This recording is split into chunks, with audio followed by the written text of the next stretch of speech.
사랑하는 성도 여러분, 5월 19일 화요일 아침입니다. 하나님의 은혜와 평강이 함께하기를 축복합니다. 좋아요, 구독 꼭 눌러주세요. 천만 성도 큐티하는 그날까지 함께 달려가도록 하겠습니다. 오늘 우리에게 주신 하나님 말씀은 고린도전서 5장 1절로 13절까지 말씀인데요. 우리 함께 6절과 7절의 말씀을 같이 읽도록 하겠습니다. 너희가 자랑하는 것이 옳지 아니하도다. 적은 누룩이 온 덩어리에 퍼지는 것을 알지 못하느냐. 너희는 누룩 없는 자인데 새 덩어리가 되기 위하여 묵은 누룩을 내버리라. 우리의 유월절 양 곧 그리스도께서 희생되셨느니라. 아멘. 우리 1장부터 4장까지 내용을 통해서 고린도 교회가 겪고 있는 그 분쟁에 대한 이야기를 살펴보았습니다. 우리가 오직 예수 그리스도만 자랑하고 그리스도의 말씀 위에 우리가 세워져야 한다라는 것입니다. 그래서 우리는 모두가 다 그리스도의 일꾼으로 부름을 받아서 모두가 다 합력하여서 선을 이루어야 한다라는 이야기를 바울을 통하여서 살펴보았습니다. 자, 오늘 이제 구체적으로 또 공동체 안에서 또 펼쳐지고 있는 어떤 그런 죄에 대한 지적들을 하고 있는데요. 바로 오늘 5장에서는 음행에 대한 이야기를 다루고 있습니다. 그래서 공동체 안에서 누룩처럼 퍼지고 있는 이 음행에 대해서, 죄에 대하여서 우리가 묵인하고 가만히 있으면 안 된다는 겁니다. 죄는 죄라는 것을 지적해야 하는데, 또 사람이 공동체 안에서 사랑이라는 명목 아래 죄를 지적하면 굉장히 불편한 관계가 형성되잖아요. 그래서 그것을 묵인하고 많은 그런 이제 형태를 우리가 보게 되는데, 절대 그래서는 안 된다라고 말하고 있습니다. 자, 사랑을 이야기하면서 공의와 정의를 훼손할 수는 없는 거잖아요. 그래서 우리가 사람의 죄를 정죄하는 것은 그 사람을 공동체 안에서 완전히 그냥 멸망하도록 버리는 것이 아니라 회개하고 돌이킬 수 있는 기회를 제공하는 것이다 라고 바울은 전반적인 내용에서 우리에게 지적하고 있습니다. 자, 그러면 상세한 내용들 한번 살펴보도록 하겠습니다. 1절에 보면 너희 공동체 안에서 음행이 있다라는 이야기를 들었다라고 말합니다. 그 음행 중에 어떻게 세상 사람들도 그렇게 행하지 않는데 어떻게 아버지의 아내를, 아버지의 여인, 여기에서 이제 아버지의 아내라고 이야기하면 이제 계모를 이야기하는 거예요. 아버지의 아내를 어떻게 취할 수 있느냐. 그래서 오히려 그것으로 인하여서 너희가 교만하여져서 어찌하여 통한이 여기지도 아니하고 그 일을 행한 자를 너희 공동체 안에서도 왜 쫓아내지 않느냐라고 이야기합니다. 자, 어떤 사람이 아버지의 아내와 잠을 잤습니다. 심지어는 아버지 아내와 같이 살림을 꾸리고 사는 거예요. 그런데 공동체가 그것을 보면서 너무 통한하면서 마음을 찢으면서 어떻게 우리 공동체 안에, 우리 예수 믿는 공동체 안에서 이럴 수가 있냐라고 이야기하면서 그 사람에 대해서 잘못을 지적하고 또 공동체가 다 오염되면 안 되잖아요. 그래서 그 사람을 공동체에서 내보내야 되는 것이 원칙인데 그러지 않고 있다라는 것을 이야기 들었다는 겁니다. 자, 대부분 이렇게 하는 이유가 있어요. 우리는 그러니까 전혀 거기에 대하여서 우리가 어떤 생각을 가지고 있는가 하면 죄에 대하여서 왜곡된 영성을 가지고 있는 거죠. 아, 우리가 다 뭐 죄에서 자유함을 얻었으니까 뭐 다음부터 짓는 죄도 뭐 다 용서함을 받으니까 괜찮아. 뭐 남들 죄 짓는 것도 뭐 그냥 그렇게 신경 쓸 일 아니야. 이렇게 생각하는 거예요. 그리고 또 우리가 다 좋은 게 좋은 거라고 우리가 은혜 안에 있잖아. 자꾸 그 죄를 지적하고 그러면 저 사람 상처받고 하니까 우리가 되도록이면은 그 감싸 안아야지. 참 그럴듯한 이유들을 댄다는 거예요. 그죠? 그래서 사랑이라는 것은 남을 판단하지 않는 거잖아. 그러니까 저 사람 자꾸 우리가 판단하면 안 돼. 죄 짓는 거야. 자, 이렇게 넘어가 버리면 굉장히 합리적이고 논리적이잖아요. 근데 실질적으로 그 죄에 대해서는 어떻게 할 건데요? 예, 죄에 대해서 방관하는 것과 방치해 두는 것과 뭐가 다르냐? 라는 것이죠. 그래서 바울이 그 이야기를 들었을 때 멀리 지금 떠나 있지만, 에베소에 있지만, 바울이 그들을 향해서 이 이야기를 들었을 때 내가 멀리 있지만, 육으로는 떠나 있지만 영으로 너희와 함께 있는데 세상에 어떻게 이런 일이 있을 수 있나? 나는 이미 이 일에 대해서 판단했다라고 말합니다. 그리고 너희가 이 일에 대해서 어떤 태도를 취해야 하는가에 대한 이야기를 하고 있는데, 바로 그것은 예수의 이름으로 너희가 내 영과 함께 모여서 우리 주 예수의 능력으로, 예수의 이름과 예수의 능력으로 이런 자를 사단에게 내주어야 한다. 이는 육신은 멸하고 영은 주 예수의 날에 구원을 받게 하려 함이라 그랬어요.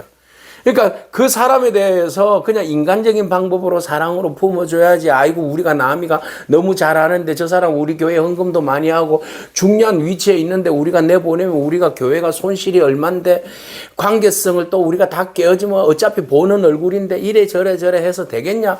뭐 이런 복잡한 어떤 관계성 때문에 교회 공동체가 멍들고 상처 있고 그 죄로 물들어져 가는 것도 모르고 말이죠.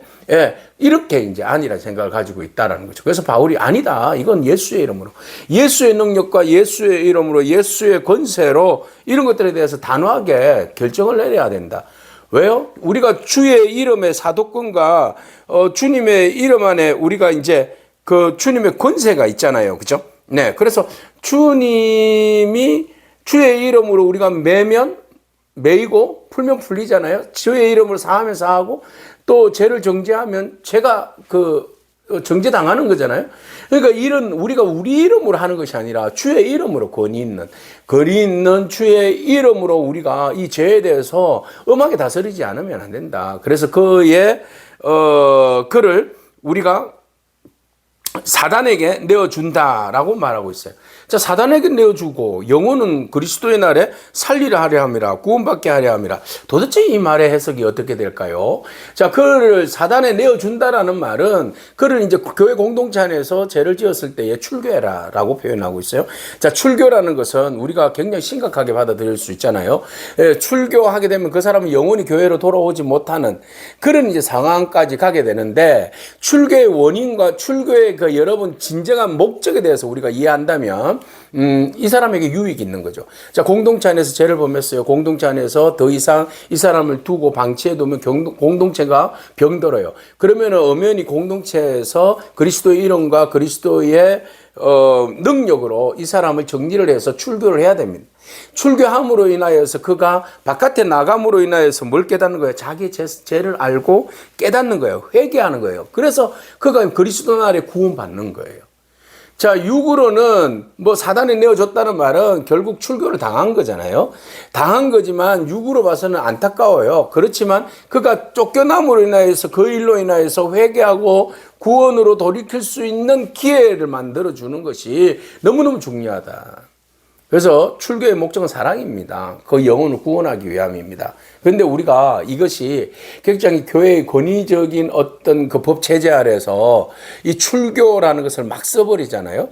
그래서 출교를 통해서 이 사람은 완전히 그냥 마귀의 밥이 되도록 그냥 세상의 구원, 영원히 구원 못 받도록 완전 그냥 쫓아내는 그런 이제 의미에서 출교를 생각한다면 이건 우리의 잘못 생각입니다. 진정한 출교의 의미는 이 사람이 교회 밖에 공동체 바깥으로 내몰려서 그곳에서 진정으로 회개와 자기 자신을 돌아봄으로써 죽게 돌아올 수 있는 기회를 만들어주는 것이 출교입니다. 그래서 부패한 죄성으로 인하여서 그가 교회 공동체 밖으로 나가게 됨으로써 자기 영혼을 깊이 반성하고 돌이키게 되는 거다. 그렇게 되면 이 사람도 살리고 또 공동체도 살아나는 거죠. 그래서 여러분, 죄를 묵인하는 행동은요, 공동체는 결국 무너지게 되어 있어요. 우리가 공동체의 거룩을 위하여서 그 고린도 교회가 음행을 저지른 사람을 그냥 묵인함으로써 교회 공동체가 전체가 병들었잖아요. 그러나 우리가 죄를 방치해 줘서는 절대로 안 된다. 죄를 방치하는 것은 사랑이 아니에요. 그래서 성경적 사랑이 아니에요. 거룩이 없는 은혜는 값싼 은혜가 되는 거예요. 그래서 공동체는 죄를 덮는 것이 아니라 오히려 그를 회복함으로 인도하는 것이 공동체의 바른 목적이고 방향이에요. 그래서 음행을 저지른 사람, 너희가 지적하지 않는 것이 잘못이다. 분명히 그것에 대하여서 분명한 징계 절차를 통하여서 공동체도 거룩하고 그 사람도 회개하고 돌이킬 수 있는 기회를 줘야 한다라고 말하고 있는 거죠. 자, 두 번째로 그 일들을 인하여서 내버려 두면 마치 공동체에 빵에 있었던 누룩으로 인하여서 전체가 번지는 것처럼 이대로 가만히 놔두면 누룩이 교회 공동체 안에 다 병들게 만든다 라고 말하고 있어요. 그래서 누룩을 제거해야 된다라고 말하고 있어요. 너희가 자랑하는 것이 옳지 않다. 적은 누룩이 온 덩어리에 퍼지는 것을 알지 못하느냐. 그렇죠? 너희는 누룩 없는 자인데 새 덩어리가 되기 위하여 그리스도로 인하여서 새 삶. 옛 모습은 이제 우리가 죽었잖아요. 옛날에 옛 성품을 따라서 살았던 나 중심적이고 우상 숭배, 음행과 어떤 시기와 질투와 어떤 분당 짓는 것들과 뭐 이런 것들의 옛 성품을 가지고 있었는데 우리가 그리스도로 인하여서 그 모든 것들을 십자가에 못 박고 이제 우리는 새 삶이 되었는데 새 사람이 되었고 새 덩어리가 되었는데 예전에 여전히 그 남아있는 그 누룩들로 인하여서 방치해 둔다면 그것이 다시 들어와서 우리 공동체를, 거룩한 공동체를 병들게 만들 거다. 네. 이 무릎, 이렇게 해서 이거 새 덩어리를 유지하기 위해서는 묵은 누룩을 샅샅이 조사해서 빼내야 된다. 제거해야 된다. 왜냐하면 우리의 유월절 양 그리스도께서 희생되셨다. 네. 그리스도께서 우리의 그 십자가의 죽으심뿐만 아니라 새로운 인생, 새로운 삶으로 부르신 주님의 그 은혜, 그것을 생각한다면 우리가 새로운 삶으로 부르심을 받았잖아요. 그죠? Your life. 예, 새로운 삶이에요. 그러니까 재용서함으로서만 끝난 것이 아니라 이 재용서함 받았다고 모든 게 끝난 건 아니잖아요. 재용서함을 받고 우리가 새로운 삶을 추구하고 살아가는데 그렇게 되기 위해서는 우리가 새 덩어리로 살아야 되는데 새 덩어리를 유지하려면 우리 안에 있는 누룩을 빼버려야 됩니다. 누룩을 방치하면 안 됩니다. 그래서 우리가 복음과 진리 안에서 우리의 공동체의 거룩성을 유지하기 위해서 우리 안에 있는 작은 누룩 하나라도 방치해 둬서는 안 된다. 타협하면 안 된다는 거죠. 우리가 죄를 타협하면 그 순간에 공동체의 권위나 힘과 영적인 어떤 파워나 어떤 권세나 다 무너집니다. 교회가 세상 가운데 힘을 잃는 이유는 바로 세상의 죄성에 대해서 교회가 타협해 주기 때문에 그래요. 오늘 우리가 영적으로 힘이 없는 이유는 바로 죄에 대해서 타협하기 때문에, 그렇기 때문에 우리가 단호하지 못하기 때문에 우리가 죄에 끌려다니잖아요. 그러니까 우리가 영적인 파워도 힘도 권세도 없는 거죠. 오늘 우리가 거룩함을 유지하고 또 영적 권위와 권세를 유지하기 위해서 우리 안에 있는 죄성의 누룩을 제거하길 바랍니다. 예수의 이름으로 성령의 불로 태워버리고 예수의 보혈로 씻어버리고 성령의 검으로 그 모든 누룩을 다 잘라버리고 태워버리고 제거해버리고 씻어버려야 해요. 오늘 예수 이름으로 선포할 때 그 모든 것들이 씻겨질지어다, 태워질지어다, 제거될지어다. 할렐루야. 자, 이렇게 해서 우리가 그나마 공동체를 지키기 위해서는 우리의 누룩을 제거하자라는 거죠. 자, 내가 너희에게 이 편지에 음행하는 자들을 사귀지 말라 하였으나 거니와, 이 말은, 자, 근데 오해가 있을 수 있다라는 겁니다. 그러면 너희 안에 음행하는 자와 사귀지 마라. 그러면 두 가지 이유를 비교를 하고 있어요. 하나는 그럼 세상에 수없이 많은 우리가 사업도 해야 되고 일도 해야 되고 서로 사람도 만나야 되고 하는데 그 많은 무리들 중에 음행하는 사람들 있잖아요. 죄 짓는 사람들 있잖아요. 그 사람들은 그러면 상대하지 말아야 됩니까? 그러면 우리가 세상 가운데 살 수 없잖아요. 교회는 거룩한 공동체. 그죠? 그렇다면 우리가 주님으로부터 에클레시아 부름을 받아서 세상에서 건지움을 받아서 예수의 보혈로 씻김을 받고 그리고 세상의 빛과 소금으로 다시 파송된 자, 다시 세상으로 보낸 자가 교회잖아요. 그럼 우리 세상 가운데 살아갑니다. 세상 가운데 사는데 우리가 다 거룩한 사람은 사는 곳이 세상이 아니잖아요. 세상에는 별별 사람들이 다 사는데 그곳에 우리가 같이 산단 말이죠. 그러면은 음행하는 자와 멀리해라, 가까이 하지 말아라 한 것은 그 사람들과의 관계성에 있어서 적용입니까? 아니라는 거예요. 그 사람들은 그 사람대로 삶이 있어요. 그래서 우리가 그 사람들을 뭐 가까이 하지 않으면 좋겠지만 가까이 할 수밖에 없는 그런 이제 우리가 생활의 어떤 삶의 영역 속에서 살아가잖아요. 지금 이야기하고자 하는 것은 교회 공동체 안에서의 일이에요. 자, 여기에서 계속 이야기합니다. 음행하는 자들을 사귀지 말라 하는 말이, 이 말은 이 세상에 음행하는 자들이나 탐하는 자들이나 쏘겨 빼앗는 자들이나 우상숭배하는 자들이나 이런 사람들을 도무지 사귀지 말라 하는 것이 아니다. 이 세상에 우상숭배하고 탐하고 쏘기고 뭐 이런 사람들은 세상에 비일비재하다. 만일 그러면 우리가 어떻게 해요? 세상에 밖에서 살아야 된다. 제가 바울이 이야기하는 것은 이것을 이야기하고자 하는 것이 아니라 교회는 세상과 구별된 거룩한 공동체라는 거예요. 공동체. 그래서 오해하지 말고 교회 공동체 안에서 내가 이 말을 너희에게 쓴 것은 보세요. 중요한 개념이 나와요. 11절에 형제라 일컫는 자예요. 형제라 일컫는 자가 음행하거나 탐욕을 부리거나 우상숭배를 하거나 모욕하거나 술 취하거나 쏘겨 빼앗거든 사귀지도 말고 그런 자와 함께 먹지도 말아라. 전염될 가능성이 있기 때문에 교회 공동체 안에서 이런 일이 일어났을 때는 그 사람과 가까이 하지 않는 게 좋다. 네. 결국은 가까이 함으로 인하여서 내가 전염될 가능성이 너무 높다. 그래서 가까이 하지 않으면 그 사람이 알아차리잖아요. 그러면 그 사람이 내가 무엇이 잘못됐는지를 알게 되고 회개할 수 있는 기회가 오는 거다. 이거를 우리가 제공하는 겁니다. 그래서 미워하고 그를 완전 정죄하는 것이 아니라 그가 그 잘못이 무엇인지 알고 깨달아서 회개할 수 있는, 그러므로 다시 죽게 돌아올 수 있는 기회를 줘야 되는데 바로 그 사람이 바로 어떤 형제 안에서 일어나는 사건이다. 그래서 밖에 있는 사람들은, 교회 밖에 있는 사람들은 들을 판단하는 것이 아니다.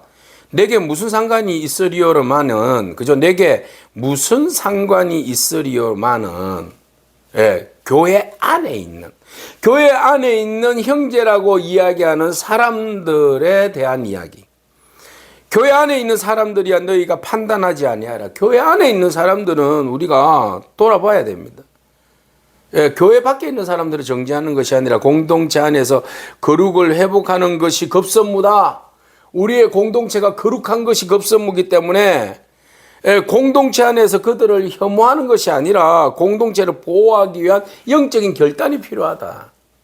병들어 있는데 아무 말도 안 하고 아무런 조치도 없고 그냥 나도 지가 알아서 하겠지, 깨닫겠지, 그냥 덮어줘. 이러면 공동체는 그냥 끝나버리는 겁니다. 때로는 진리와 거룩을 지키기 위해서는 단호한 결정이 필요합니다. 마음이 불편하지만 단호한 결정이 필요합니다. 왜? 모든 사람들이 다 물들기 때문에 그래요. 누룩으로 인하여서 공동체가 병들어 썩어서 죽는데도 불구하고 내버려 둘 겁니까? 공동체의 정결과 거룩을 지키기 위해서는 단호한 결단이 필요하다. 밖에 있는 자들은 하나님이 심판하시려니와 이 악한 사람은 너희 중에서 내쫓으라. 좀 불편한 이야기죠. 내쫓으라 그랬어요. 교회는 세상과 구별된 가치관을 가지고 있는 사람이에요. 그러면 안 쫓겨나려면 이 사람 회개하면 되잖아요. 공동체 안에서 세상적인, 인간적인, 육적인 가치관을 가지고 있었다면 사고의 전환이 있으면 되잖아요. 왜 이 사람은 정죄하지 않고 우리 공동체가 자꾸 정죄받으려고, 정죄에 대해서 아파하려고 합니까?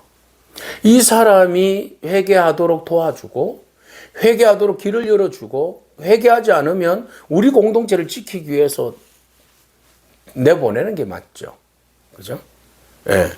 그래서 교회는 세상과 구별된 가치관으로 살아가는 공동체다. 세상보다도 더 세속적이면 안 된다. 진정한 사랑은요, 회개를 포기하지 않는다. 회개가 있을 때, 회개를 권면할 때 그것이 사랑의 행동이고 또 그것을 받아들일 때 진정한 공동체의 일원이 되는 겁니다. 거룩한 공동체는 거룩한 공동체로 살아가야 되죠. 거룩한 공동체 안에 들어온 형제인데, 교회 안에 있는 형제인데 세속적이고 세상적인 가치관과 세상적인 어떤 그 죄성을 가지고 공동체 안에 들어와서 자리 잡겠다? 그것은 아니라는 겁니다. 여러분, 이미 우리는 그리스도 안에서, 예수 안에서, 신앙 공동체 안에서 우리는 살아가고 있습니다. 그렇다면 우리의 죄성, 누룩, 여러분들을 괴롭힐 뿐만 아니라, 병들게 할 뿐만 아니라 여러분들이 속해 있는 공동체까지 병들게 할 수 있습니다. 그래서 여러분, 우리 안에 있는 모든 누룩들은 다 예수의 이름으로 불태우고 자르고 씻어서 제거하기를 축복합니다. 그래서 여러분들이 속한 공동체가 여러분으로 인하여서 더 정결하고 더 거룩함을 지켜나가는 그런 공동체가 되기를 축복합니다. 아멘. 기도하겠습니다. 주님 감사합니다. 정결한 공동체를 위하여서 단호한 결단이 필요하다고 바울은 말하고 있습니다. 고린도 교회가 그리스도의 그 귀한 정결한 공동체를 유지하기 위해서 음행도 버리고 또 그 안에 있는 누룩도 제거하고 정말로 하나님 은혜 안에서 교회가 구별된 거룩한 공동체로 온전히 서기를 간절히 바라는 마음을 보게 합니다. 하나님, 오늘 우리 공동체도 정결케 하여 주시고 또 우리 공동체가 기꺼이 세상적이고 세속적인 문화와 세속적인 가치관으로 공동체를 병들게 하는 요인들이 있다면 주님, 그 공동체 안에 있는 모든 썬뿌리와 모든 누룩들을 제거하여 주시옵소서. 특별히 우리 안에 있는 그리스도의 교회로서 정결한 신부로서 살아가는 우리에게 남아있는 누룩들과 음행하는 것과 세속적인 것들과 세상적인 가치관들과 옛 성품들이 있다면 하나님 이 모든 거 씻어주시고 불태워 주시옵소서. 그래야 해서 주의 거룩한 교회로서 신부로서 살아가는 저희 복된 인생 되게 하여 주옵소서. 예수님에게 하신 이름으로 기도합니다. 아멘. 오늘도 믿음으로 승리하길 축복합니다. 아멘.